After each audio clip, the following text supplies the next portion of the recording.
સુરતના સચિન જીઆઈડીસી વિસ્તારમાં 7 ડિસેમ્બરે વહેલી સવારે ઘર પાસે રમતી 10 વર્ષીય માસૂમ બાળકી ગુમ થયા બાદ 10 દિવસ વીતી ગયા છતાં પણ પોલીસને કોઈ નક્કર કડી મળી નથી.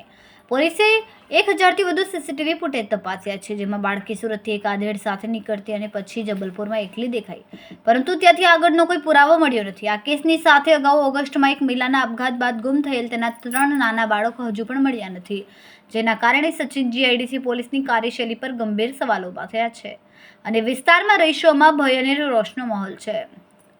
અત્રેના જીઆઈડીસી પોલીસ સ્ટેશન કે જે ડિવિઝન અને ઝોન 6 હેઠળ આવે છે, ત્યાં ગત તારીખ 7 ડિસેમ્બર 2024ના રોજ એક બાળકી કે જેનું નામ સ્વીટી છે, જે સવારે લગભગ 6:30ના સુમારે પોતાની માતાથી રિસાઈને ઘરેથી નીકળી ગઈ હતી. આ બાળકીના માતા પિતાએ પોતાના ઘર મોહલ્લા પાસે બાળકીની શોધખોળ કર્યા બાદ જે તે દિવસે મોડી સાંજે લગભગ 7:30 વાગ્યાના સુમારે તેઓ પોલીસ સ્ટેશન આવેલ હતા.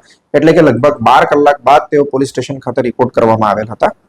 ફરજ ઉપર હાજર પીઆઈ કુલદીપસિંહ ગોહિલે 10 વર્ષની બાળકી ગુમ થઈ છે અને 10-12 કલાક થઈ ગયા છે અને આથી પરિસ્થિતિની ગંભીરતા સમજીને તરત જ ફરિયાદ દાખલ કરીને પોલીસ સ્ટેશન ખાતે હાજર પોલીસ માણસો તથા સર્વેલન્સના 20 જેટલા માણસોની સેકન્ડ પીઆઈ તેમજ ડી સ્ટાફ પીએસઆઈ હેઠળ અલગ અલગ 4 ટીમો બનાવીને બાળકીને શોધખોળ કરવાની તુરંત જ તજવીજ હાથ ધરી હતી.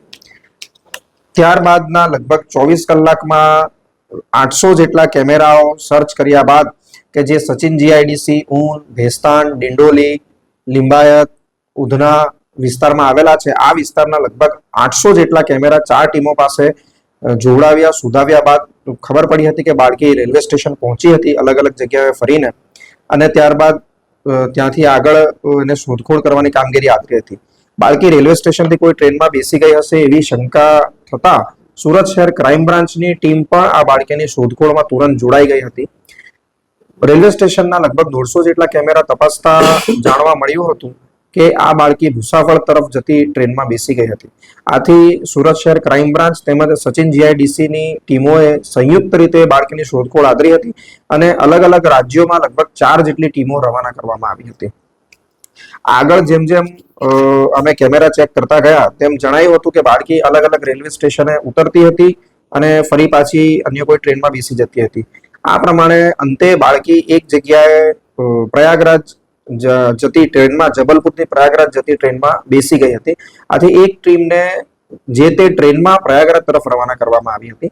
રસ્તામાં જે મોટા સ્ટેશનો આવતા હતા ત્યાં પોલીસની ટીમો કેમેરા ચેક કરતી હતી કે બાળકી જે તે રેલવે સ્ટેશને ઉતરી ગઈ છે કે નહીં, અને આ રીતે તપાસતા જણાયું હતું કે બાળકી અંતે જબલપુર ખાતે ઉતરી હતી. પરંતુ આ દિશામાં વધુ તપાસ કરવા માટે અમે એક ટીમ કટની કે જે મધ્યપ્રદેશમાં છે, એક ટીમ ઇટાસી અને એક ટીમ જબલપુર ખાતે રવાના કરી હતી. અંતે બાળકી જબલપુર ખાતે ટ્રેનમાંથી ઉતરી ગઈ છે અને અન્ય કોઈ ટ્રેનમાં ચડી નથી એવું જણાતા જબલપુર ખાતે લગભગ 3 જેટલી ટીમો અત્યારે હાજર છે. રેલવે સ્ટેશન વિસ્તાર, રેલવે સ્ટેશનની અગલ બગલના વિસ્તાર અને ત્યાંથી બાળકી આગળ ક્યાં જઈ શકે એ દિશામાં આ ટીમો સતત કેમેરા ચેક કરીને બાળકીને ટ્રેક કરવાનો પ્રયાસ કરી રહી છે. એટલું જ નહીં, track the missing child portal ઉપર પણ બાળકીનો ફોટો અને એની ઓળખના જે નિશાનો ચિહ્નો છે એ અપલોડ કરીને બાળકીને શોધી કાઢવાની પ્રક્રિયા ચાલુ છે. વિવિધ સોશિયલ મીડિયા પર બાળકીના ફોટો તથા વિડીયો અપલોડ કરીને એના અંગે જો કોઈ માહિતી આપી શકે તો એ અંગેની પણ અમારા પ્રયાસ ચાલુ છે. અને આ સિવાય અન્ય માહિતી પ્રચારના જે સાધનો છે તેમાં બાળકી અંગે માહિતી આપીને એને શોધી કાઢવા માટે સચિન જીઆઈડીસી તથા સુરત શહેર ક્રાઇમ બ્રાન્ચની ટીમ સતત કાર્યરત છે.